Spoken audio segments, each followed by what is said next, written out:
রাস্তার উপরে আলের প্রতি ঘুরবেন, কেউ কিছু বলবেনি, কিন্তু ওই ফুল তোলার নাম করে অনেকে ছবি তোলার নাম করে ফুল তুলে নিচ্ছে, সবজি তুলে নিচ্ছে, এটা করবেননি।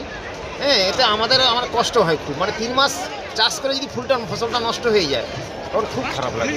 আপনাদের এই যে খিরাইতে ফুলের মেলায় কত লাভ হয়? লাভ বলতে ক্ষতি প্রচুর হয়ে যায়। এই চারধারে এমনি ঘেরতে হচ্ছে না, খুলে দিলে তো 1 ঘন্টার মধ্যে সব শেষ হয়ে যাবে। কি করে? মানে সব ছবি তুলবে, শুধু ছবি তোলা এই সব ক্ষতি করে দেয়, নাহলে ইচ্ছা করে কেউ ক্ষতি করেনি। দাদা এই গাছ কত করে?